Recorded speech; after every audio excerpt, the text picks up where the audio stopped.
إن أول بيت وضع للناس للذي ببكة مباركا وهدى للعالمين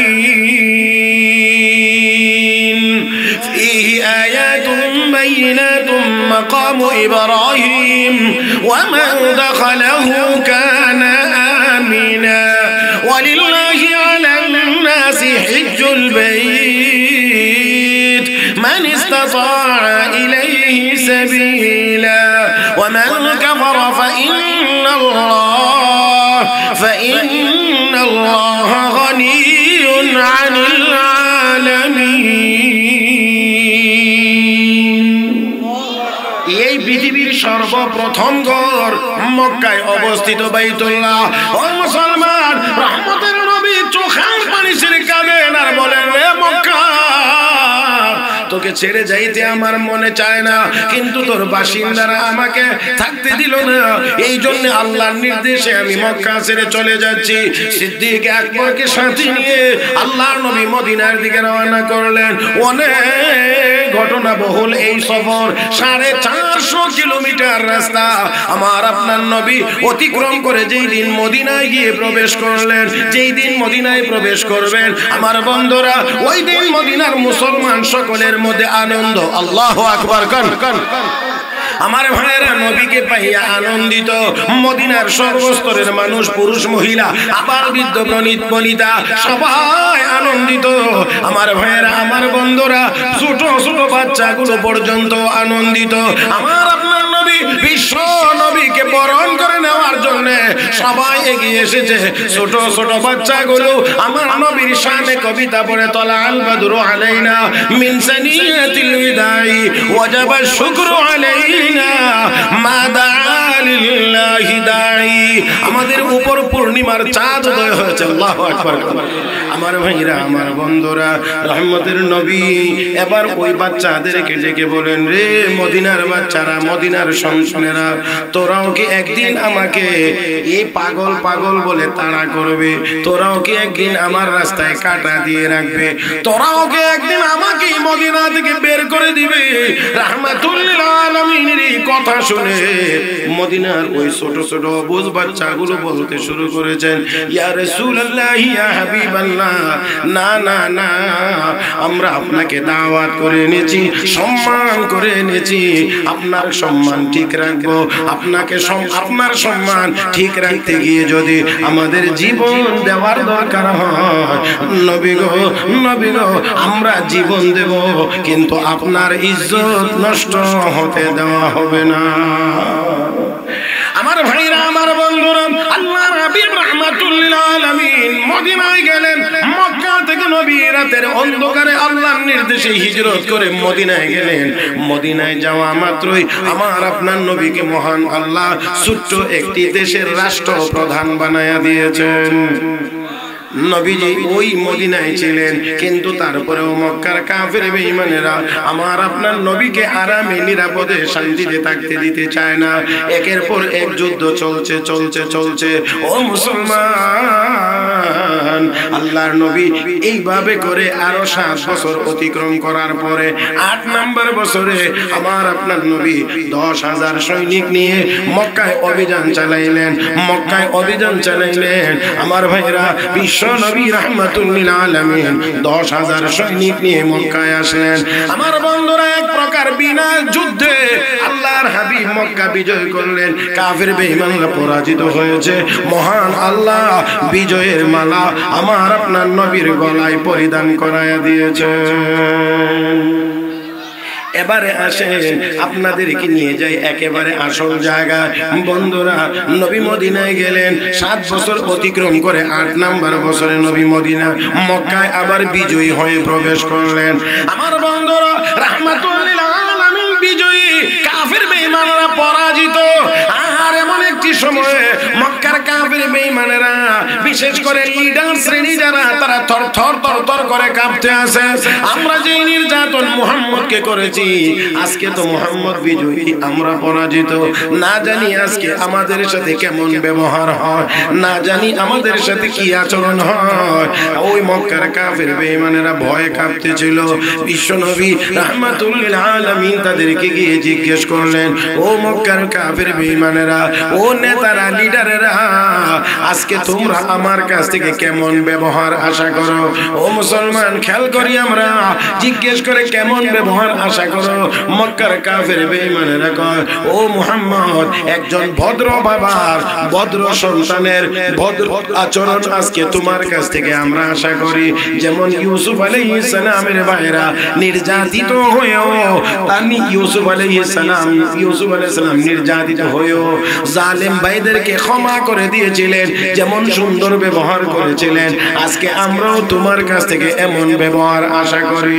আল্লাহর হাবিব বললেন, আমার ভাই ইউসুফ যদি মাজলুম হইয়া জালেমদেরকে ক্ষমা করে দিতে পারে, তাহলে আমি বিশ্ব নবীও পারি।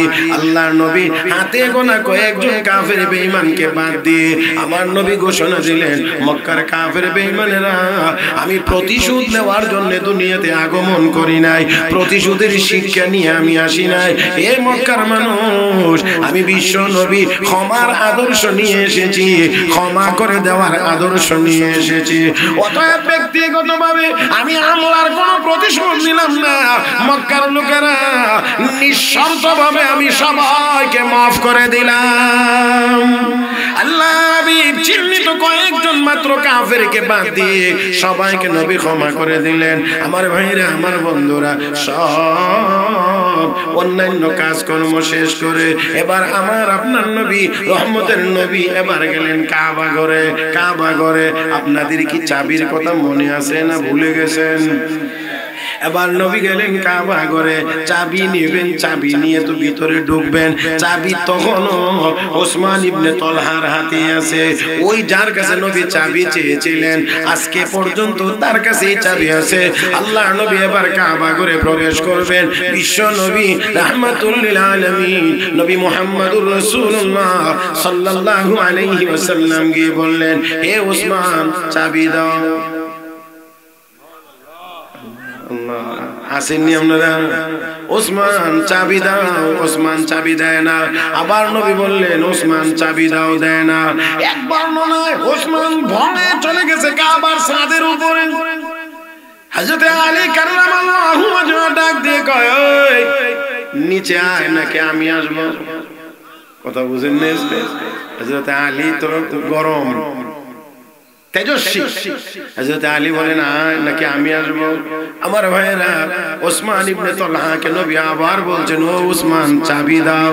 তৃতীয়বারে ওসমান নবীজির হাতে এবার কাবা ঘরের চাবি দেন, আর বলতে আছেন, ও মুহাম্মদ, জোরে কোন সাল্লাল্লাহু আলাইহি ওয়াসাল্লাম, ও মুহাম্মদ, আল্লাহর ঘরের চাবি তোমার কাছে আমানত দিলাম, আমানত।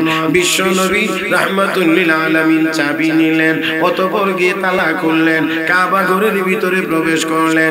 নবী তখনও গিয়ে দেখেন আল্লাহর ঘরের ভিতরে আরো মাহবুদের অভাব নাই। বুঝেন নাই মনে হয় আপনারা? আরো মাহবুদ আছে, তবে আসল না নকল? কথা কয় না রে, আসল না নকল? মানে মূর্তির অভাব নাই। আমার নবী আবার ওই মূর্তিগুলো ভাঙবেন, নবী হাতে লাঠি নিলেন। আমার ভাইয়েরা, আমার বন্ধুরা, রাহমাতুল লিল আলামিন তিলাওয়াত করেন, জাআল হক ওয়া যাহাকাল বাতিল ইন্নাল বাতিলা কানা যাহুকা। আমার ভাইয়েরা, নবী আয়াত তিলাওয়াত করেন আর লাঠি দিয়ে আঘাত করে করে মূর্তিগুলোকে ভাঙেন। এক পর্যায়ে সবগুলো ভাঙা শেষ। আল্লাহর ঘর এবার তিনি সম্পূর্ণরূপে পবিত্র করলেন। আমার ভাইয়েরা, সম্পূর্ণরূপে পবিত্র করলেন। নবী মন ভরে আল্লাহর ইবাদত বন্দেগী করলেন, আল্লাহর কাছে কান্নাকাটি করে দোয়া করলেন। বিশ্ব নবী রাহমাতুল লিল আলামিন নবী মুহাম্মদুর রাসূলুল্লাহ সাল্লাল্লাহু আলাইহি ওয়াসাল্লাম এবার কাবা ঘর থেকে বেরিয়ে আসবেন। দরজা আটকে দেওয়া হয়েছে, আমার ভাইয়েরা তালা বন্ধ করে দেওয়া হয়েছে, নবীজির হাতে চাবি। এবার এই চাবি নিয়ে বড় সমস্যা দেখা দিয়েছে। হযরত আব্বাস রাদিয়াল্লাহু তাআলা আনহু রাসূলের চাচা গিয়ে বলেন, ইয়া রাসূলুল্লাহ, ইয়া হাবিবাল্লাহ, আগে থেকেই আমরা কাবা ঘরের অনেক খেদমত আঞ্জাম দিয়ে আসছি, ওগো নবী আজকে আমার কাছে চাবিটা দেন, এখন থেকে এই কাবা ঘরের এই খেদমতটা আমি করতে চাই। হযরত আলী রাদিয়াল্লাহু তাআলা আনহু বলেন, ইয়া রাসূলুল্লাহ, চাবিটা আমার হাতে দেন, আমি খেদমতটা করতে চাই। এবার দেখেন হযরত আব্বাস ও চাবির প্রার্থী, হযরত আলীও বলেন চাবিটা আমার হাতে দেন, আমার হাতে দেন। আবার যিনি চাবি দিয়েছিলেন ওসমান ইবনে তালহা, সে বলতে আছেন চাবি আমানত দিলাম। আমার ভাইরা, এখন নবী চাবিটা কার কাছে অর্পণ করবেন, কার কাছে এই চাবি হস্তান্তর করবেন? আল্লাহর নবী একটু সাময়িক উপস্থিত সমস্যার সম্মুখীন, যখন এই সমস্যার সম্মুখীন হয়েছেন, উপস্থিত সমস্যার সমাধান দিয়ে আয়াতের হুকুমকে কিয়ামত পর্যন্ত সচল করে আমার আল্লাহ আমার তিলাওয়াতকৃত আয়াত সূরা নিসার 58 নম্বর আয়াত কোরআনে নাযিল করেছেন। আল্লাহ রাব্বুল আলামিন বলেন, ইন্নাল্লাহা ইয়া'মুরুকুম আন তু'আদ্দুল আমানাতি ইলা আহলিহা। আল্লাহ নির্দেশ দিচ্ছেন আমানতকে তার হকদারের কাছে পৌঁছায়া দেওয়ার জন্য। ও মুসলমান, আয়াত নাযিল হয়ে গেলে আল্লাহ নবী এবার ডাকলেন ওসমান ইবনে তালহাকে, হে ওসমান, আসো এদিকে আসো। ওসমান ইবনে তালহা নবীর কাছে এগিয়ে গেলে আল্লাহ নবী আবার তার কাছে চাবিটা দিয়ে বলেন, হে ওসমান, ও ওসমান শোনো, চাবি তোমার হাতে আমি দিলাম, শুধু দিলাম না, এই চাবি এখন থেকে নিয়ে কিয়ামত পর্যন্ত তুমি এবং তোমার বংশের লোকের হাতেই থাকবে। কোন জালেম ছাড়া কিয়ামত পর্যন্ত, কোন জালেম ছাড়া এই চাবি তোমার হাত থেকে আর কেউ কেড়ে নিয়ে যাবে না। আল্লাহর হাবিব রাহমাতুল লিল আলামিন এই মক্কার জীবনে এই কষ্টের ভিতর দিয়েও কালেমার দাওয়াত দিয়ে যাচ্ছেন। তৎকালীন সময়ে বাইতুল্লাহ শরীফের চাবি, বাইতুল্লাহ শরীফের দরজার চাবি যেই লোকটার কাছে থাকতো, সেই লোকটার নাম ছিল ওসমান ইবনে তালহা। ওসমান ইবনে তালহা তার কাছে চাবি থাকতো। আল্লাহ রাসূল সাল্লাল্লাহু আলাইহি ওয়াসাল্লাম একদিন তার কাছে গিয়ে খুব আবেগ নিয়ে, খুব বিনয়ের সাথে আল্লাহর নবী ওসমান ইবনে তালহাকে বললেন, ওসমান, আল্লাহর ঘরটা একটু খুলে দাও না, ভিতরে গিয়ে একটু ইবাদত করতে আমার খুব মনে চায়। আমি আপনাদেরকে জিজ্ঞেস করি, আপনাদেরও কি মনে চায়? আরে কাবার সামনে গিয়ে নামাজ পড়তে আপনাদের কি মনে চায়? তো আমার আপনার মনে চাওয়া আর নবীর মনে চাওয়ার কি সমান, না কিছু ব্যবধান আছে? হ্যাঁ, আল্লাহ নবী অত্যন্ত বিনয়ের সাথে, নবী তো বিনয়, এটা তো বলা লাগে না, অত্যন্ত বিনয়ের সাথে গিয়ে বলছেন, ওসমান, তালাটা খুলে দাও, চাবিটা একটু দাও না আমার হাতে, না হয় তুমি খুলে দাও, কাবা ঘরের ভিতরে গিয়ে একটু নামাজ পড়তে, একটু ইবাদত করতে আমার মনে চায়। নবী অত্যন্ত বিনয়ের সাথে বলছে। ওসমান ইবনে তালহা নবীর সাথে অত্যন্ত কর্কশ ভাষায় জবাব দিচ্ছে, আপনাকে চাবি দেব? মক্কা এসে আপনি গন্ডগোল লাগাইয়া দিয়েছেন, বাবা আর ছেলে মিল নাই, ভাই ভাই বেমিল, ঘরে ঘরে আপনি এই গন্ডগোল লাগিয়ে দিয়েছেন। আপনি আবার আসছেন আল্লাহর ঘরের চাবি নিতেন আর এখানে গিয়ে ইবাদত করতেন। আমি আপনাদেরকে জিজ্ঞেস করি, জবাব চাই আওয়াজ করে, আমার আপনার নবী গন্ডগোল লাগানোর জন্য এসেছিলেন? বলেন না একটু আওয়াজ করে, গন্ডগোল? আমার ভাইয়েরা, অত্যন্ত কর্কশ ভাষা নবী বলছেন, নরম করে, খুবই বিনয়ের সাথে, আর সে জবাব দিচ্ছে অত্যন্ত কর্কশ ভাষা, না চাবি দেওয়া যাবে না। আপনি আবার চাবি চাইতে আসেন, আল্লাহর ঘরের চাবি। মক্কা এসে গন্ডগোল লাগাইছেন, বাবা ছেলে মিল নাই, ভাই ভাই মিল নাই, মা মেয়ে মিল নাই, জান চাবি দেওয়া হবে না। নবী তার এই কর্কশ ব্যবহারের সাথে নবীও কর্কশ হয়ে যান নাই। নবী তো নবী, তিনি আখলাক ওয়ালা নবী। বলে কোন নবী? সব নবীর আখলাক আছে, তবে সকল নবীর চাইতে আমার নবীর আখলাক আরো উপরে। আরো আসতে বলে, নুন ওয়াল কলামি ওয়া মা ইয়াসতুরুন মা আনতা বিনি'মাতি রাব্বিকা বিমাজনুন ওয়া ইন্না লাকা লাআজরান গায়রা মামনুন ওয়া ইন্নাকা লাআলা খুলুকিন আযীম।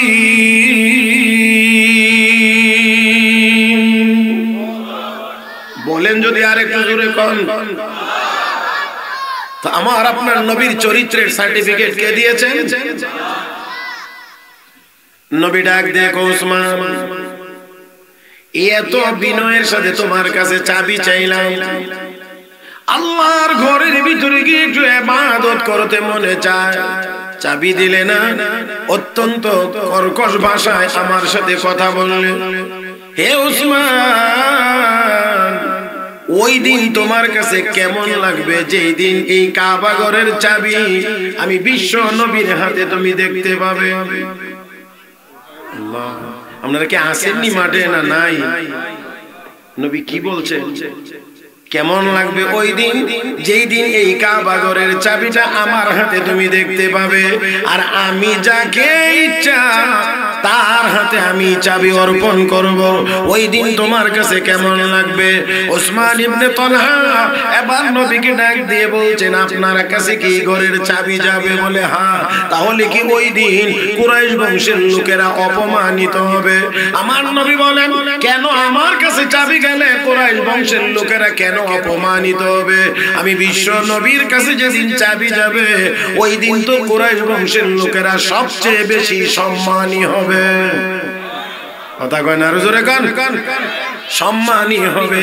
কথা এতটুকু পর্যন্তই শেষ, এতটুকু পর্যন্তই শেষ। এবার আপনাদেরকে বাকি কথাটা বোঝার জন্য একেবারে সোজা মদিনায় চলে যেতে হবে। রাহমাতুল লিল আলামিন নবী মুহাম্মদুর রাসূলুল্লাহ সাল্লাল্লাহু আলাইহি ওয়াসাল্লাম এইভাবে করে 13 বছর পার করার পরে যেই দিন চূড়ান্ত ভাবে আমার আপনার নবীকে হত্যা করার জন্য নবীর বাড়িটা ঘেরাও করেছে, ওই দিন আল্লাহ রাব্বুল আলামিন নবীকে নির্দেশ দিয়ে বলেন, হে নবী, আজকে আপনি হিজরত করে মদিনায় চলে যান, আজকে হিজরত করেন, মক্কা ছাড়েন, ঘর ছাড়েন। আমার আপনার নবী বিশ্ব নবী রাহমাতুল লিল আলামিন ওই রাত্রিতেই বাড়ি ছাড়লেন, হিজরত করলেন। যেই দিন কাফের বেঈমানেরা বাড়ির চতুর্দিকে অস্ত্র নিয়ে দাঁড়িয়ে আছে, একটি কথার জবাব দিবেন, যতই কাফের বেঈমানরা অস্ত্র নিয়ে দাঁড়িয়ে থাকুক না কেন, আমার আল্লাহ যদি চান বাঁচাইতে হাজারো অস্ত্র নিয়েও আমার আল্লাহর হেফাজতের ভিতরে কাউকে কোনোদিন কেউ মারতে পারে। নবীর হেফাজতের জিম্মাদার কে ছিলেন? আল্লাহ। মারতে পারবে না। আমার ভাইরা নবী বের হয়ে গেলেন, হযরতে আলীকে রেখে গেলেন, হযরতে আলীকে রেখে গেলেন। আমানত ছিল নবীর কাছে, ওই আমানতের টাকাগুলো দিয়ে বলেছেন, এই টাকাগুলো অমুক অমুকের কাছে পৌঁছিয়ে দিয়ে তারপর তুমি আগামীকাল মদিনার দিকে হিজরত করবে। ও মুসলমান, বিশ্ব নবী রাহমাতুল লিল আলামিন নবী মুহাম্মদুর রাসূলুল্লাহ সাল্লাল্লাহু আলাইহি ওয়াসাল্লাম কাবা শরীফের সামনে গেলেন, তাওয়াফ করলেন, নামাজ পড়লেন, অতঃপর নবী রওনা করলেন। বারবার নবী পিছনের দিকে ফিরে চান আর চোখের পানি ছেড়ে ছেড়ে কাঁদেন। আর নবী বলেন, হে মক্কা, তোমাকে ছেড়ে যাইতে মনে চায় না। হে মক্কা, তোমাকে ছেড়ে যাইতে মনে চায় না, কিন্তু তোমার বাসিন্দারা আমাকে থাকতে দিল না। হে মুসলমান, অবশ্যই আমরা সবাই জানি এই পৃথিবীর মধ্যে সবচেয়ে দামি জায়গার নাম মক্কা। আরো আস্তে আমার ভাইয়েরা, জমিনের উপরের দিক দিয়ে, উপর মানে আমরা যে এখন আছি জমিনের উপরের দিক দিয়ে মক্কার ফজিলত বেশি, আবার জমিনের ভিতরের দিক দিয়ে মদিনার ফজিলত বেশি। কারণ হলো জমিনের উপরে আল্লাহর ঘর বাইতুল্লাহ, এটা মক্কায় অবস্থিত, আর জমিনের ভিতরে রাহমাতুল লিল আলামিন শুয়ে আছেন মদিনার জমিনে। এই জন্য কাবা ঘর মক্কা এই জন্য জমিনের উপরের দিক থেকে মক্কার দাম বেশি, মদিনায় যেহেতু নবী শুয়ে আছেন এই জন্য মদিনার জমিনের ভিতরের দাম বেশি। কথা বুঝিননি? আমার কথা বুঝিননি? ইন্না আউয়ালা বাইতি উযিআ লিন-নাস লাল্লাযী বিবাক্কাতা মুবারাকান ওয়া হুদাল লিল আলামিন ফীহি আয়াতুন বাইয়িনাতুন মাকামু ইব্রাহিম ওয়া মান দাখালাহু কানা আমিনা ওয়া লিল্লাহি আলান-নাসি হিজ্জুল বাইত من استطاع إليه سبيلا ومن كفر فإن الله غني عن العالمين। এই পৃথিবীর সর্বপ্রথম ঘর মক্কায় অবস্থিত বাইতুল্লাহ। ও মুসলমান, রহমতের নবী চোখের পানি ছেড়ে কাঁদেন আর বলেন, রে মক্কা, তোকে ছেড়ে যাইতে আমার মনে চায় না, কিন্তু তোর বাসিন্দারা আমাকে থাকতে দিল না, এই জন্য আল্লাহর নির্দেশে আমি মক্কা ছেড়ে চলে যাচ্ছি। সিদ্দিক আকবরকে সাথে নিয়ে আল্লাহর নবী মদিনার দিকে রওনা করলেন। অনেক ঘটনা বহুল এই সফর, 450 কিলোমিটার রাস্তা আমার আপনার নবী অতিক্রম করে যেই দিন মদিনায় গিয়ে প্রবেশ করলেন, যেই দিন মদিনায় প্রবেশ করবেন আমার বন্ধুরা, ওই দিন মদিনার মুসলমান সকলের মধ্যে আনন্দ। আল্লাহু আকবার কান। আমার ভাইয়েরা নবীকে পাইয়া আনন্দিত। মদিনার সর্বস্তরের মানুষ, পুরুষ মহিলা, আবার বৃদ্ধ বনিতা সবাই আনন্দিত।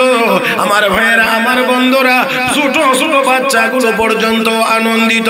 আমার আপনার নবী, বিশ্ব নবীকে বরণ করে নেওয়ার জন্য সবাই এগিয়ে এসেছে। ছোট ছোট বাচ্চাগুলো আমার নবীর শানে কবিতা পড়ে, তলা আল বাদরু আলাইনা মিন সানিয়াতিল বিদাই ওয়াজাবা শুকরু আলাইনা মা দাআ লিল্লাহি দাঈ। আমাদের উপর পূর্ণিমার চাঁদ উদয় হয়েছে। আল্লাহু আকবার। আর একটু জোরে বললে ভালো হয় না? নবীর আগমনে মদিনার বাচ্চাগুলো পর্যন্ত আমাদের উপরে পূর্ণিমার চাঁদ উদয় হয়েছে, তারা এত আনন্দিত। কিন্তু দুর্ভাগ্য আমাদের যে আমরা এই বাংলাদেশে এমন কবিও পাই যে কবি আজানের শব্দগুলোকে বিভিন্ন খারাপ জিনিসের সাথে তুলনা করে। আমি এখানে এই ছোট ছোটদের সামনে উচ্চারণও আমি করতে রাজি না। আজানের শব্দগুলোকে ওই খারাপ জায়গার সাথে আর তুলনা করে এমন কবিও জন্মগ্রহণ করে। আমার বন্ধুরা, মনে রাখতে হবে, মনে রাখতে হবে, মনে রাখতে হবে, আজানের শব্দ নিয়ে যারা ব্যঙ্গ করে, তিরস্কার করে, আমি অত্যন্ত স্পষ্ট করে বলতে চাই, এই শাহজালাল শাহপরানের দেশে এই সকল কুলাঙ্গারদের থাকবার জায়গা হতে পারে না।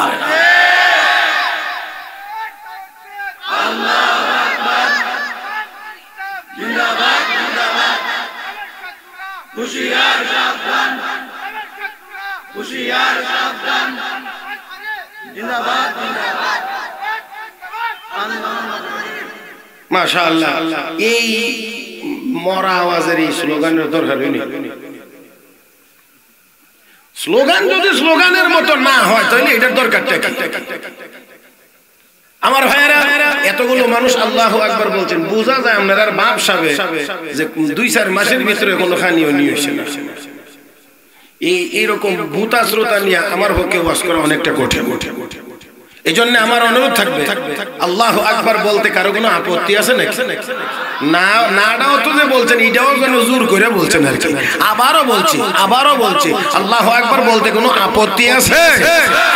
তাহলে আমার ভাইয়েরা, আমি আগেই বলছিলাম, জমিন কার, আসমান কার, আমরা কার? তাহলে সব আল্লাহর। আল্লাহর জমিনে আল্লাহর নামের স্লোগান হবে, আস্তে না জোরে? রেডি রেডি রেডি বলতে পারবেন সবাই?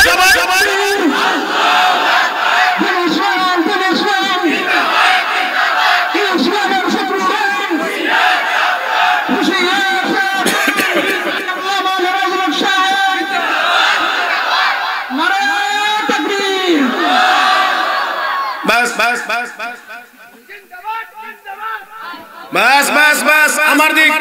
জি, দয়া করে কেউ হাসবেন না। এটা কোরআন হাদিসের মজলিস, উলামায়ে কেরামের মজলিস। এখানে অবশ্যই আমরা সর্বোচ্চ আদব বজায় রাখার চেষ্টা করব। মুহতারাম হাজিরিন, আদবের পরিমাণ যত বেশি হবে, মাহফিলের দ্বারা, উলামায়ে কেরামের বয়ানের দ্বারা আমরা তত বেশি উপকৃত হতে পারবো। আজকে মাহফিলে যাই, আমাদের আদব কায়দার যথেষ্ট অভাব থাকে, ঘাটতি থাকে। ওই সাইডে ফাইডে আগে দাঁড়ায় থাকি, বুঝি ভাবসা, যদি দেখি যে মজা লাগে তাহলে সামনের দিকে আগা, আর যদি মজা না লাগে তো ওইখান থেকেই বিদায়। বিনয়ের সাথে বলছি, আমার দিকে তাকাবেন, আমার দিকে তাকাবেন। আসুন, বলছিলাম রহমতের নবী বিশ্ব নবীকে পাইয়া মদিনার মানুষ আনন্দিত। ছোট ছোট বাচ্চাগুলো নবীর সামনে এসে হাজির, নবী তাদেরকে কুলে উঠায়া উঠায়া আদর করেন। ছোট বাচ্চাদেরকে রাসূল অত্যন্ত বেশি স্নেহ করতেন, অত্যন্ত স্নেহ করতেন। এই জন্য রহমতের নবী বলে গিয়েছেন, মাল্লাম ইয়ারহাম সগীরানা ওয়ালাম ইউআকির কাবীরানা ফালাইসা মিন্না। যে ছোটকে স্নেহ করে না, বড়কে সম্মান করে না, সে আমার উম্মত। কথা কয় না, উম্মত। এখন এখন এখন আমরা বড়রাও ছোটদেরকে স্নেহ করি না, ছোটরাও আমাদেরকে সম্মান করে না। বলে কি আমরা কি ছোটদেরকে স্নেহ করি না? হ্যাঁ, আপনার স্নেহ করার, একজনকে স্নেহ করার নমুনাটা কি? বাচ্চার বয়স 2 বছর হয় না এখনো, কথার কথা বলছি, 2 বছর এখনো হয় না। এই বাচ্চাকে যদি আপনি খুব উন্নত মানের পোলাও ভাত টিপে তারে খাওয়ান, মুরগের রোস্টটা একেবারে দেশি মুরগের চেয়ে যদি তারে জোরে জোরে জোর করে করে খাওয়ান, আর বলেন যে আমি তাকে স্নেহ করতেছি, আমি তাকে আদর করি, এই জন্য পোলাও খাওয়াইতেছি, আপনারা কি বলবেন? যে এটা আসলে তাকে আদর হইতেছে, স্নেহ হইতেছে? হ্যাঁ, খাওয়াইতেছেন তো ভালো ভালো, তাহলে স্নেহ কেন হবে না? আমার বন্ধুরা মনে রাখতে হবে, এই মুহূর্তে তার এটা উপযোগী খাবার না। এই মুহূর্তে তাকে কোরমা পোলাও জোর করে খাওয়ানো মানে হলো তাকে অসুস্থতার দিকে, মৃত্যুর দিকে ঠেলে দেওয়া। এখানে তার উপযোগী খাবার দিতে পারার নামই হলো তাকে স্নেহ করা। আমার বন্ধুরা, ছোট বয়সে আমরা আমাদের বাচ্চাদেরকে আদব শিক্ষা দেওয়াটাই হলো তাকে সবচেয়ে বড় স্নেহ করা। কিন্তু আমরা সেই কাম রাজি না। আস্তে আস্তে নিজেরাই আমরা মিথ্যা বলতে অভ্যস্ত করি। এই জন্য আমি একটা কথা প্রায় বলে থাকি, ভদ্রলোক জুমার দিন নামাজ পড়ে ঘরের ভিতরে এসে খাওয়া দাওয়া করে, টেলিভিশন দেখবার জন্য বসছে। সিনেমা চলছে, চলতে চলতে একেবারে এমন একটা জায়গাতে গেছে, একটা কঠিন জায়গা। এমন সময় কে জানি দরজায় এসে নক করছে। মুরব্বী সাহেব বাড়িতে আছেন, মাতবর সাহেব, মুতল্লি সাহেব, অমুক সাহেব, তমুক সাহেব বাড়িতে আছেন। এখন দেখে যে এই মুহূর্তে যদি উঠে যায় তাহলে সিনেমার যে অংশটা কাজা হবে এটা তো আর আজকে পাওয়া যাবে না। এই জন্য ছোট বাচ্চাকে কাছে আনে, ইশারা দিয়ে এনে কানে কানে বলে দেয়, গিয়ে বলো আব্বু বাড়িতে নাই। তো সে গেছে দরজা, আগন্তুক লোকটি জিজ্ঞেস করে তোমার আব্বু কোথায়? আব্বু বলছেন আব্বু বাড়িতে নাই।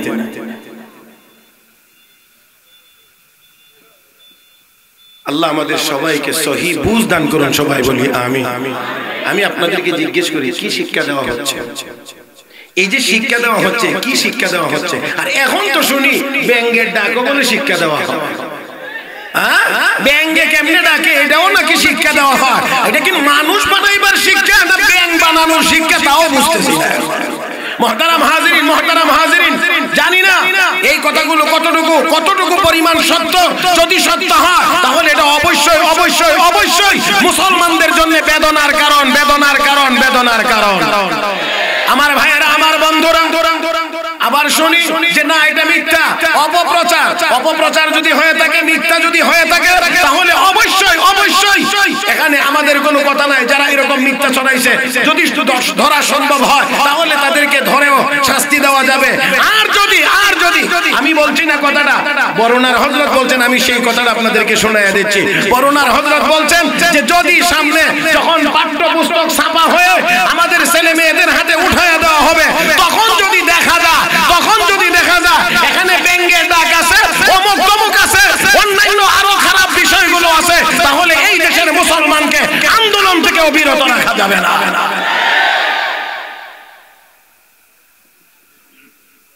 আমার ভাইয়েরা,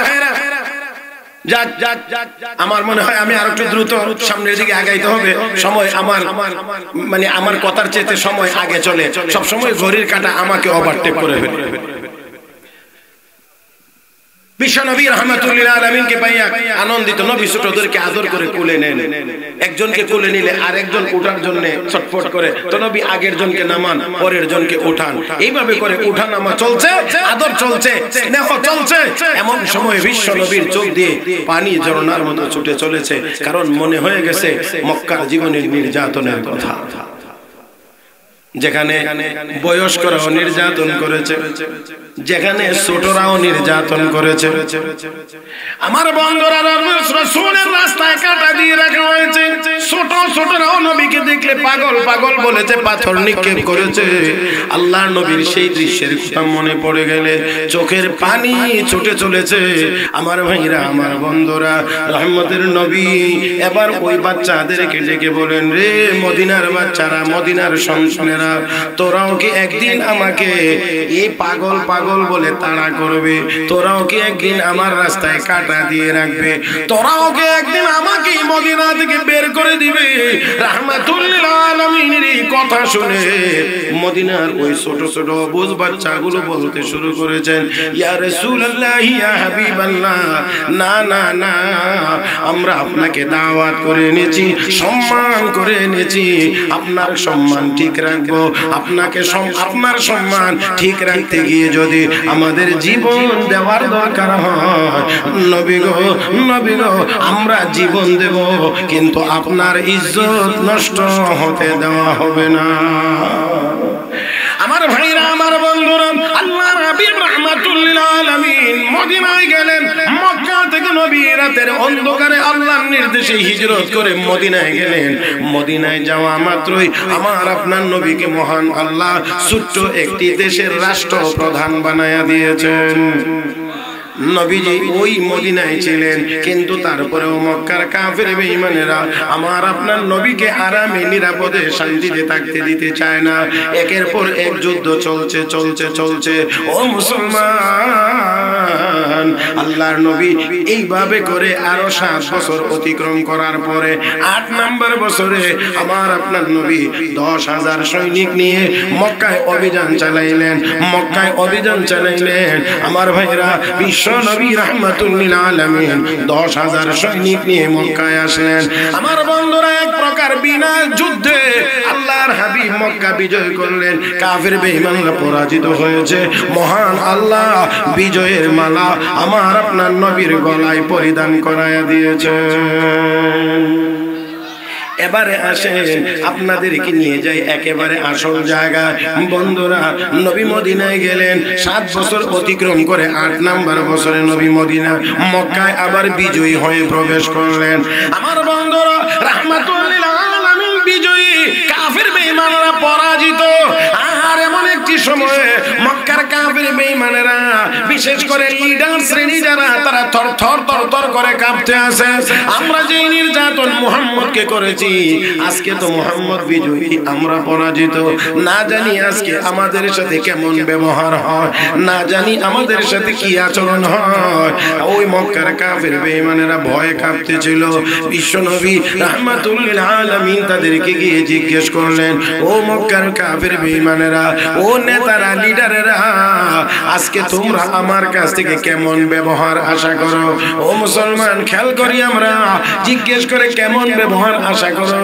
মক্কার কাফের বেঈমানেরা কয়, ও মুহাম্মদ, একজন ভদ্র বাবার, ভদ্র সন্তানের ভদ্র আচরণ আজকে তোমার কাছ থেকে আমরা আশা করি। যেমন ইউসুফ আলাইহিস সালামের ভাইরা নির্যাতিত হয়েও, তানি ইউসুফ আলাইহিস সালাম নির্যাতিত হয়েও জালেম ভাইদেরকে ক্ষমা করে দিয়েছিলেন, যেমন সুন্দর ব্যবহার করেছিলেন, আজকে আমরাও তোমার কাছ থেকে এমন ব্যবহার আশা করি। আল্লাহর হাবিব বললেন, আমার ভাই ইউসুফ যদি মাজলুম হইয়া জালেমদেরকে ক্ষমা করে দিতে পারে, তাহলে আমি বিশ্ব নবীও পারি। আল্লাহর নবী হাতে গোনা কয়েকজন কাফের বেঈমানকে বাদ দিয়ে আমার নবী ঘোষণা দিলেন, মক্কার কাফের বেঈমানেরা, আমি প্রতিশোধ নেওয়ার জন্য দুনিয়াতে আগমন করি নাই, প্রতিশোধের শিক্ষা নিয়ে আমি আসি নাই। এ মক্কার মানুষ, আমি বিশ্ব নবী ক্ষমার আদর্শ নিয়ে এসেছি, ক্ষমা করে দেওয়ার আদর্শ নিয়ে এসেছি। অতএব ব্যক্তিগতভাবে আমি আমলার কোনো প্রতিশোধ নিলাম না। মক্কার লোকেরা নিঃশর্তভাবে আমি সবাইকে মাফ করে দিলাম। আল্লাহ হাবিব চিহ্নিত কয়েকজন মাত্র কাফেরকে বাদ দিয়ে সবাইকে নবী ক্ষমা করে দিলেন। আমার ভাইরা, আমার বন্ধুরা, সব অন্যান্য কাজকর্ম শেষ করে এবার আমার আপনার নবী, রহমতের নবী এবার গেলেন কাবা ঘরে। কাবা ঘরে আপনাদের কি চাবির কথা মনে আছে না ভুলে গেছেন? এবার নবী গেলেন কাবা ঘরে, চাবি নেবেন, চাবি নিয়ে তো ভিতরে ঢুকবেন। চাবি তখনও ওসমান ইবনে তলহার হাতে আছে। ওই যার কাছে নবী চাবি চেয়েছিলেন আজকে পর্যন্ত তার কাছে চাবি আছে। আল্লাহ নবী এবার কাবা ঘরে প্রবেশ করবেন। বিশ্ব নবী রাহমাতুল লিল আলামিন নবী মুহাম্মদুর রাসূলুল্লাহ সাল্লাল্লাহু আলাইহি ওয়াসাল্লাম গিয়ে বললেন, হে ওসমান চাবি দাও। আসেননি আপনারা? ওসমান চাবি দাও, ওসমান চাবি দেয় না। আবার নবী বললেন ওসমান চাবি দাও, দেয় না। একবার নয়, ওসমান ভয়ে চলে গেছে কাবার ছাদের উপরে। হযরত আলী কাররামাল্লাহু ওয়াজহু ডাক দিয়ে কয়, ওই নিচে আয় নাকি আমি আসব? কথা বুঝেন না? হযরত আলী তো গরম তেজস্বী। হযরত আলী বলেন আয় নাকি আমি আসব? আমার ভাইয়েরা, ওসমান ইবনে তলহাকে নবী আবার বলছেন, ও ওসমান চাবি দাও। তৃতীয়বারে ওসমান নবীজির হাতে এবার কাবা ঘরের চাবি দেন আর বলতে আছেন, ও মুহাম্মদ জোরে কোন সাল্লাল্লাহু আলাইহি ওয়াসাল্লাম, ও মুহাম্মদ আল্লাহর ঘরের চাবি তোমার কাছে আমানত দিলাম, আমানত। বিশ্ব নবী রাহমাতুল লিল আলামিন চাবি নিলেন, অতঃপর গিয়ে তালা খুললেন, কাবা ঘরের ভিতরে প্রবেশ করলেন। নবী তখনও গিয়ে দেখেন আল্লাহর ঘরের ভিতরে আরো মাহবুদের অভাব নাই। বুঝেন নাই মনে হয় আপনারা? আরো মাহবুদ আছে, তবে আসল না নকল? কথা কয় না রে, আসল না নকল? মানে মূর্তির অভাব নাই। আমার নবী আবার ওই মূর্তিগুলো ভাঙবেন। নবী হাতে লাঠি নিলেন। আমার ভাইয়েরা, আমার বন্ধুরা, রাহমাতুল লিল আলামিন তিলাওয়াত করেন, জাআল হক ওয়া যাহাকাল বাতিল ইন্নাল বাতিলা কানা যাহুকা। আমার ভাইয়েরা, নবী আয়াত তিলাওয়াত করেন আর লাঠি দিয়ে আঘাত করে করে মূর্তিগুলোকে ভাঙেন। এক পর্যায়ে সবগুলো ভাঙা শেষ। আল্লাহর ঘর এবার তিনি সম্পূর্ণরূপে পবিত্র করলেন। আমার ভাইয়েরা, সম্পূর্ণরূপে পবিত্র করলেন। নবী মন ভরে আল্লাহর ইবাদত বندگی করলেন, আল্লাহর কাছে কান্নাকাটি করে দোয়া করলেন। বিশ্ব নবী রাহমাতুল লিল আলামিন নবী মুহাম্মদুর রাসূলুল্লাহ সাল্লাল্লাহু আলাইহি ওয়াসাল্লাম এবার কাবা ঘর থেকে বেরিয়ে আসবেন। দরজা আটকে দেওয়া হয়েছে। আমার ভাইয়েরা, তালা বন্ধ করে দেওয়া হয়েছে। নবীজির হাতে চাবি। এবার এই চাবি নিয়ে বড় সমস্যা দেখা দিয়েছে। হযরত আব্বাস রাদিয়াল্লাহু তাআলা আনহু রাসূলের চাচা গিয়ে বলেন, ইয়া রাসূলুল্লাহ, ইয়া হাবিবাল্লাহ, আগে থেকেই আমরা কাবা ঘরের অনেক খেদমত আঞ্জাম দিয়ে আসছি। ওগো নবী, আজকে আমার কাছে চাবিটা দেন। এখন থেকে এই কাবা ঘরের এই খেদমতটা আমি করতে চাই। হযরত আলী রাদিয়াল্লাহু তাআলা আনহু বলেন, ইয়া রাসূলুল্লাহ, চাবিটা আমার হাতে দেন, আমি খেদমতটা করতে চাই। এবার দেখেন হযরত আব্বাস ও চাবির প্রার্থী। হযরত আলীও বলেন, চাবিটা আমার হাতে দেন, আমার হাতে দেন। আবার যিনি চাবি দিয়েছিলেন ওসমান ইবনে তলহা, সে বলতে আছেন, চাবি আমানত দিলাম। আমার ভাইরা, এখন নবী চাবিটা কার কাছে অর্পণ করবেন? কার কাছে এই চাবি হস্তান্তর করবেন? আল্লাহর নবী একটু সাময়িক উপস্থিত সমস্যার সম্মুখীন। যখন এই সমস্যার সম্মুখীন হয়েছেন, উপস্থিত সমস্যার সমাধান দিয়ে আয়াতের হুকুমকে কিয়ামত পর্যন্ত সচল করে আমার আল্লাহ আমার তিলাওয়াতকৃত আয়াত সূরা নিসার 58 নম্বর আয়াত কোরআনে নাযিল করেছেন। আল্লাহ রাব্বুল আলামিন বলেন, ইন্নাল্লাহা ইয়া'মুরুকুম আন তুআদ্দু আদুল আমানাতি ইলা আহলিহা, আল্লাহ নির্দেশ দিচ্ছেন আমানতকে তার হকদারের কাছে পৌঁছায়া দেওয়ার জন্য। ও মুসলমান, আয়াত নাযিল হয়ে গেলে আল্লাহ নবী এবার ডাকলেন ওসমান ইবনে তালহাকে, হে ওসমান আসো, এদিকে আসো। ওসমান ইবনে তালহা নবীর কাছে এগিয়ে গেলে আল্লাহ নবী আবার তার কাছে চাবিটা দিয়ে বলেন, হে ওসমান, ও ওসমান শোনো, চাবি তোমার হাতে আমি দিলাম, শুধু দিলাম না, এই চাবি এখন থেকে নিয়ে কিয়ামত পর্যন্ত তুমি এবং তোমার বংশের লোকের হাতেই থাকবে।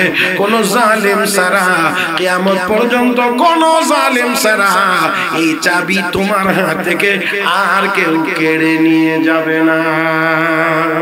তার মানে হলো আগে চাবি ছিল, কখন কার কাছে যাবে বলা ছিল না। নবী এবার চাবি তার হাতে দিলেন আর বললেন, কিয়ামত পর্যন্ত এই চাবি তুমি এবং তোমার বংশের হাতেই থাকবে।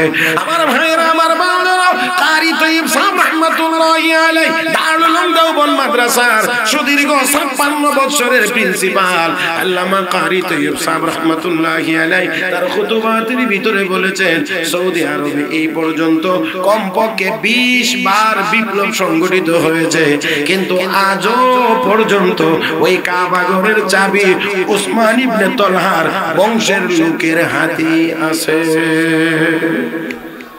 এখনো তাদের হাতে আছে। এবার ওসমান ইবনে তালহা চাবি পাইয়া যখন যাইতে শুরু করেছে, রওনা করেছে, এমন সময়ে আল্লাহর নবী আস্তে করে ডাক দিলেন, ওসমান শুনে যাও, আজকে তো আর গরম নাই। আল্লাহ, আপনারা কি কথা বুঝেননি? আমার আজকে তো আর গরম নাই, কারণ এখন তো নবীর মক্কার জীবন না, এখন মদিনার জীবন।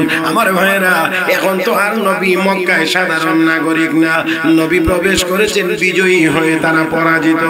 আল্লাহ নবী যখন ডাক দিলেন আবার আসছেন, বিশ্ব নবী আবার ওসমান, মনে আছে কি তোমার ওই দিনের কথা, যেই দিন আমি তোমার কাছে কাবা ঘরের চাবি চেয়েছিলাম, তুমি আমার সাথে বড় খারাপ ব্যবহার করেছিলে, কর্কশ ব্যবহার করেছিলা, আর ওই দিন আমি বলেছিলাম চাবি একদিন আমার হাতে আসবে, তোমার কি স্মরণ আছে? বলে হ্যাঁ স্মরণ আছে। তাহলে কথা কি সত্য প্রমাণিত হয়েছে? বলে হ্যাঁ হয়েছে। হে ওসমান, এই চাবি নেওয়ার জন্য আমার চাচা আব্বাস দাঁড়িয়েছেন চাবির প্রার্থী হয়ে, এই চাবি নেওয়ার জন্য আমার সাহাবী, আমার মেয়ের জামাই হযরত আলী দাঁড়াইছেন চাবি নেওয়ার জন্য। রে ওসমান, কিন্তু মহান আল্লাহ কোরআনে আয়াত নাযিল করে জানায়া দিয়েছেন চাবিটা তোমার কাছে দেওয়ার জন্য। ওসমান যখন শুনতে পেরেছে আমাকে চাবি দেওয়ার জন্য আল্লাহ কোরআনে আয়াত নাযিল করেছেন, ওসমান ডাক দিয়ে বলেন, নবী গো, আর দেরি করতে চাই না, আমাকেও কালেমা পড়াইয়া মুসলমান বানায়া দে।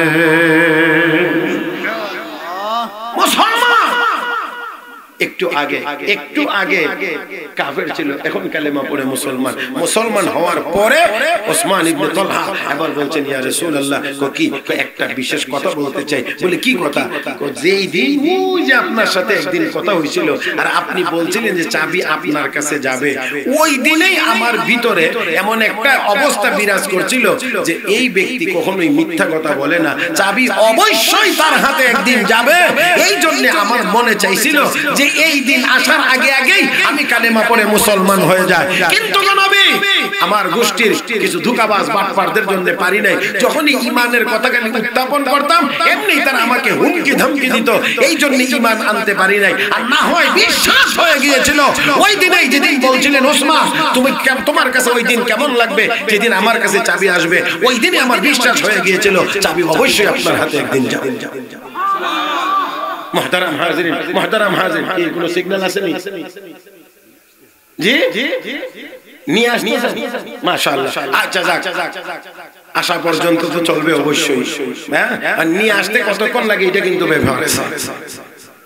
যাক, এটা কম সময় হতে পারে, আবার বেশি সময়ও লাগতে পারে। খাওয়া দাওয়া যদি ব্যস্ত হয়ে যায় তাহলে সময় একটু বেশিও লাগতে পারে। মুহতারাম হাজিরিন, যাক, আমার দিকে তাকান, আমার দিকে তাকান। তো রাসূল বলেছেন চাবি আমার হাতে একদিন আসবে।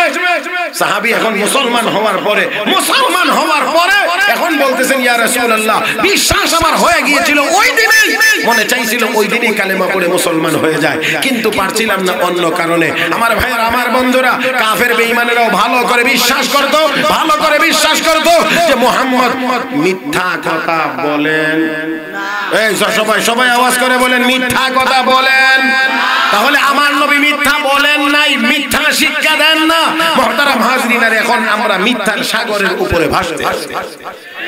মিথ্যা না বললে সকালের নাস্তা হজম হয় না, মিথ্যা না বললে দুপুরের ভাত হজম হয় না, মিথ্যা না বললে রাতে যেন ভালো করে ঘুম আসে না। মুসলমানদের অবস্থা এখন এমন হয়ে গিয়েছে মুহতারাম হাজরিন, মনে রাখতে হবে আমার আপনার নবী পাহাড়ের উপরে উঠে মক্কার মানুষকে যখন জমা করেছিলেন, সমবেত করেছিলেন পাহাড়ের নিচে, আর নবী ছিলেন উপরে। ওই দিন আমার নবী তাদেরকে জিজ্ঞেস করেছিলেন, বিগত দিনে আমাকে তোমরা কেমন দেখেছো? সবাই একসাথে জবাব দিয়ে বলেছিল, জাররাবনাকা মিরারা ফালাম নাজিদকা ইল্লা সাদিকা, জাররাবনাকা মিরারা ফালাম নাজিদকা ইল্লা সাদিকা। ও মুহাম্মদ, বারবার তোমাকে আমরা যাচাই করেছি, বারবার পরীক্ষা করেছি, সব সময় আমরা তোমাকে সত্যবাদী পেয়েছি। কিবাদী আল্লাহ, কথাটা একেবারেই সহজ সরল, বলতে সেকেন্ডের সময়ও লাগে না, কিন্তু বর্তমান সময়ে সত্যবাদী মানুষ খুঁজে পাওয়া বড় কঠিন হয়ে গিয়েছে। আরো আসতে বলেন না। আর মোবাইল শরীফ বাইরিয়া কথা বলেন, বুঝেন নাই? মোবাইল শরীফ বুঝেন না, আর এটা কিতাব শরীফ থেকে কম না, কারণ কোন কিতাব এত লম্বা টাইম কেউ মোতালা করে না, মোবাইল যতক্ষণ লম্বা টাইম মোতালা করে।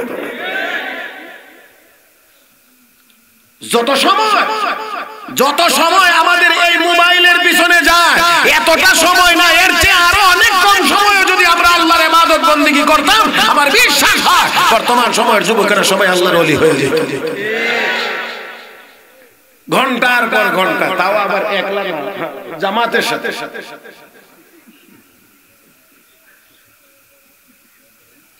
ইয়ান বললে একটু হাসেন না, কিন্তু যদি আরেকটু নিচে গিয়ে বলি, আরেকটু ডিপে গিয়ে বলি, তখন আর কিন্তু মুখে এই হাসি থাকবে না।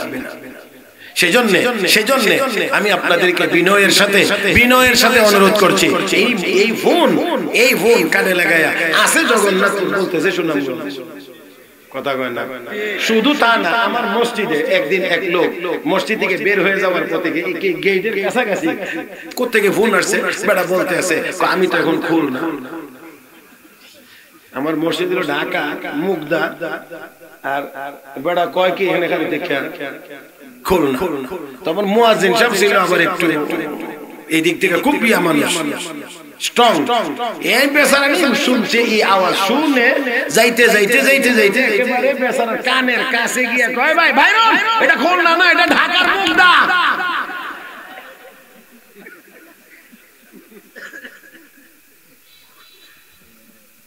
এরকম কি শুধু এই একজনই বলে না, আরো বলে? আল্লাহ, গাড়িতে বসেন, ট্রলারে বসেন, নৌকায় বসেন, খেওয়াতে বসেন, খালি 2-4 মিনিট একটু খেয়াল করবেন, তাহলেই শুনতে পারবেন যে উমুকে কথা কইতেছে, কে কোন জায়গার কথা কইতেছে। আপনি খালি কানে শুনবেন, দেখবেন গাড়ি চলতেছে, গাড়ি লালা বাজার পার হইছে, হে কইতেছে শেস্তাগঞ্জ জয় করছে। কথা বুঝেন না মনে হয় আমার ভাইয়েরা? তাহলে এরকম আপনি ইজি, মানে এগুলো আমাদের কাছে এখন আর কোনো দোষ বলেই মনে হয় না, কারণ আমরা এখন এত মিথ্যা বলতে পারি যেটা ভাবা যায় না, কল্পনাও করা যায় না। অথচ উলামায়ে কেরাম আছেন, জিজ্ঞেস করে দেখেন, হযরত আবু সুফিয়ান ইবনে হারব রাদিয়াল্লাহু তাআলা আনহু কালেমা পড়ে মুসলমান হওয়ার আগেই ওই হাবশাতে তাকে জিজ্ঞেস করা হয়েছিল নবীর ব্যাপারে অনেকগুলো প্রশ্ন। বুখারী শরীফের একেবারে কিতাব বাবুল ওহীর ভিতরে এই লম্বা হাদিস আছে, যেখানে আবু সুফিয়ান ইবনে হারবকে জিজ্ঞেস করা হয়েছিল, সবগুলো প্রশ্নের উত্তর একেবারে শতভাগ সত্য উত্তর দিয়েছে নবীর ব্যাপারে। তো সাথী সঙ্গীরা কয় মুহাম্মদের সাথে এত বিরোধিতা, আর বাদশার সামনে আপনারা যত কথা জিজ্ঞেস করে হইলো একটা কথা একটু ঘুরে এগারে বললেন না, সব কথা একদম সোজা সোজা যা সত্য তাই বললেন। তো মুহাম্মদের ব্যাপারে এত সত্য বললেন কেন? দেখো, আমি যদি সত্য না বলতাম আমার বিবেকে আমাকে দেয় না মিথ্যা কথা বলতে। কারণ যদি আজকে আমি তোমাদের সামনে মিথ্যা বলি তাহলে আজকে না হয় সামান্য সুবিধা পাবো, কিন্তু একদিন না একদিন তোমরাই বলবা আমাদের নেতাও মিথ্যা কথা বলে। আবু সুফিয়ান ১৫০০ বছর আগে নবীর কট্টর দুশমন থাকা অবস্থায় নবীর ব্যাপারে একটা মিথ্যা কথা বলতে পারে না। তার মানে কি মিথ্যা কথা বলাটা এটা তারা নিজেরা দোষ মনে করতো। আমি মিথ্যা কথা কেমনে বলি, আর আমরা এখন মনে করি মিথ্যা কথা বলা মনে হয় সবের কাম। আরো এরকম থিওরি আছে যে একটা কথা নাকি বারবার মিথ্যা কথা বারবার বলতে থাকলে এটা নাকি এক সময় গিয়ে সত্য হয়ে যায়। আল্লাহ, এত বড় গাঁজাখুরি কথা আমার জানা নাই। আচ্ছা, আজকের থেকে নিয়ে 2024 সাল তো আর বেশি দিন বাকি না, 2024 সাল কাছাকাছি। পুরা 24 সাল আপনারা সবাই জগন্নাথপুরের যত কুকুর আছে সবগুলো কুকুরে বলবেন তোরা খুশি, তোরা খুশি, তোরা খুশি। আপনারা তো খুশি বলেন নাকি? আমি আপনাদেরটাই বলছি, খাসি, তোরা খাসি, না তোরা বকরি, তোরা ছাগল, তোরা ছাগল, তোরা ছাগল। এক বছর বলবেন 2024 সাল পুরাটা 25 সালে গিয়ে জব করে খাইলেন, তাহলে তো সবগুলো কুকুর ছাগল হয়ে যাবে। তো একটা মিথ্যা কথা না বারবার বললে এটা নাকি সত্য হয়ে যায়। তাহলে কিছুদিন একটা বছর যদি আমরা সবাই কুকুরগুলোকে ছাগল বলি তাহলে এটা কি ছাগল হবে না? মুহতারাম হাজিরিন, মনে রাখতে হবে, মনে রাখতে হবে একটা মিথ্যা কথা বারবার বলার দ্বারা সত্য তো হয় না, বরং একটা মিথ্যা কথা যদি কেউ কোনো জায়গাতে বলে ওই মিথ্যাটাকে টিকানোর জন্য আরো 50টা জায়গাতে মিথ্যা কথা বলতে হবে। আল্লাহ আপনাদেরকে কেমন করে বলতে পারি? সাইয়েদনা হযরত আব্দুল কাদের জিলানী রাহমাতুল্লাহি আলাইহি ওনার মা ওনাকে উচ্চ শিক্ষার জন্য বিদেশে পাঠাইবেন, বাণিজ্যিক কাফেলার সাথে উঠাইয়া দিয়েছেন, আর সাথে জামার বগলের নিচে সেলাই করে 80টা স্বর্ণ মুদ্রা দিয়েছেন। রাস্তার মধ্যে বাণিজ্যিক কাফেলার উপরে ডাকাত দলের হামলা। ছোট মানুষ তালে বলিলেন দেখা যায়। এই জন্য আগের দিনের ডাকাতরাও তো মোটামুটি যথেষ্ট ভদ্র ছিল, ডাকাতি করলেও কিছুটা ভদ্র ছিল। এলাকায় যাইতাম অনেক আগের কথা। তো মাহফিলে গেলে ওই এলাকার ইমাম সাহেব একদিন বলতেছে, কো ভাই আপনাদের জন্য একটা সুখবর আছে। আমি কি সুখবর? সুখবর হইলো আমার কাছে ওরা আইছিল, আমরা ওই রাস্তাটা দিয়ে যাইতে একটু ভয় থাকতো রাত্রে। তারা আমার কাছে আসছিল, এসে কি বলছে? হুজুর আপনি বলে অনেক আলেম ওলামার দাওয়াত দিয়ে আনেন এখানে ওয়াজ করানোর জন্য, তারা রাত্রের বেলা চলে যায়। আমরা তো আর আলেম ওলামা সবাই চিনি না, তো আপনি যারা আনেন তারা বলে দিয়েন এই জায়গাটাতে আইলে তারা যেন জোরে জোরে একটু দরুদ শরীফ পড়ে অথবা একটু জিকির আজকার করে, তাহলে আমরা বুঝবো যে এটা আমরা হুজুরের লোক। আমরা ব্রিজের নিচের দিকে উঠে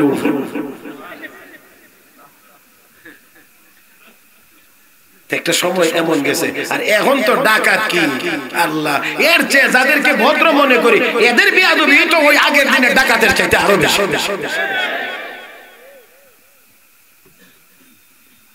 তো ডাকাতি করে মালামাল নেওয়ার সময় সর্বশেষ একজন জিজ্ঞেস করে, ও তালবান, আপনি তো তালবান না, আপনি তো মুহতামি, আপনারে বলছি তোমার কাছেও কি কিছু আছে? হ্যাঁ কিছু আছে। কিছু আছে? কি আছে তোমার কাছে? আমার কাছে 80টা স্বর্ণ মুদ্রা আছে। সত্য নি? কজি আছে। এরপরেও এই বেচারা তাহলে বলে ছোট বাচ্চারি কি চলে গেছে। যাওয়ার পর ডাকাত দলের যে নেতা লিডার বলে সবার মালামাল নিয়ে এসো, তো বলে হ্যাঁ আর কেউ বাকি নাই? কোন আর বাকি নাই? তুমি একটা ছোট্ট ছাত্র ছিল, তারে জিজ্ঞেস করেছিলাম হাসতে হাসতে, ও তালবা তোমার কাছে কিছু আসেনি? আছে। তার কাছে বলে 80টা দিনার আছে। কি পানলা না? তাই গেছে। যাওয়ার পরে এবার ডাকাত দলের লিডারকে জিজ্ঞেস করে তোমার কাছে কি আছে? আমার কাছে 80টা স্বর্ণ মুদ্রা। কোথায় আছে? একেবারে ভিতরে আমার মা সেলাই করে দিয়ে দিছে। এবার হাত দিয়ে দেখে সত্যি 80টা স্বর্ণ মুদ্রা আছে। এবার জিজ্ঞেস করে, কিরে বাবা আমরা তো তোকে এমনি জিজ্ঞেস করেছি কথার কথা, বললেও তুই না বললেও তুই এমনই থাকতে, আমরা তোর গায়ে হাত দিতাম না, চেক করতাম না, তুই যে সত্য সত্য এই স্বর্ণ মুদ্রার কথা স্বীকার করলি কেন? ওই তালিবুল ইলম তো এটা আমাদের মতো ব্যক্তি না ও মুসলমান। এবার ওই তালিবুল ইলম হযরত আব্দুল কাদের জিলানী ডাক দিয়ে কই শোনেন, আমার মা এই স্বর্ণ মুদ্রাগুলো আমার কাছে দিয়েছিলেন এখানে সেলাই করে সংরক্ষণের জন্য। সাথে সাথে আমার মা বাড়ি থেকে বিদায় দেওয়ার সময় একটি বিশেষ নসিহত করেছিলেন। নসিহত হলো, বাবা যত বড় বিপদের সম্মুখীন হও না কেন মিথ্যা কথা কিন্তু বলবে। মাশাআল্লাহ, সব জবানে। আবারও বলছি, বাবা যত বড় বিপদে পড়ো না কেন মিথ্যা কথা বলবে। আমার মার সাথে আমি ওয়াদা করে এসেছি, মা আমাকে নসিহত করেছেন আমি মিথ্যা বলতে পারবো না, এই জন্যে আমি সত্য কথা বলে দিয়েছি। সাথে সাথে তাদের উপলব্ধি শুরু হয়ে গিয়েছে, হায় হায় হায় আমরা এমন করে ডাকাতি করি আর ছোট বাচ্চা মার কথা রক্ষা করতে গিয়ে মিথ্যা কথা বলে না, এই জন্য স্বর্ণ মুদ্রা বের করে দিয়েছে। সকলের মালামাল ফেরত দিয়ে ডাকাত দলের লোকেরা তওবা করে খাঁটি মুসলমান হয়ে গেছে।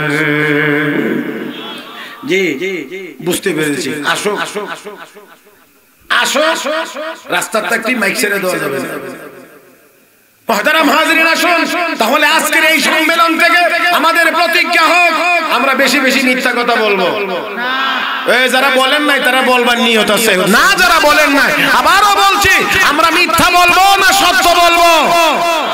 আজকের প্রতিজ্ঞা হোক আমরা সত্য কথা বলবো। ছেলে মেয়েদেরকে হযরত আব্দুল কাদের জিলানীর মা যেমন করে সন্তানকে সত্য শিক্ষা দিয়েছেন, সত্য শিক্ষা দিয়েছেন, আমরাও আমাদের সন্তানদেরকে সত্য কথা শিক্ষা দেব। যদি আমরা আমাদের সন্তানদেরকে ছোট থেকেই এই সত্য কথা বলার অভ্যাস করাইতে পারি, যদি সত্যটা শিক্ষা দিতে পারি, কোরআন সুন্নাহ যদি আমরা তাদেরকে শিখাইতে পারি, তাহলে এই সন্তান বড় হয়ে মা বাবাকে ভুলবে না, অবশ্যই সন্তান মা বাবার খেদমত করবে। মুহতারাম হাজিরিন, আজকে সন্তানকে বড় উচ্চ শিক্ষিত বানানো হয়, কিন্তু দুর্ভাগ্য ওই উচ্চ শিক্ষিত সন্তানেরা শেষ বয়সে গিয়ে বুড়া মা বাবাকে বাড়িতে জায়গা দেয় না, বৃদ্ধাশ্রমে পাঠিয়ে দেয়।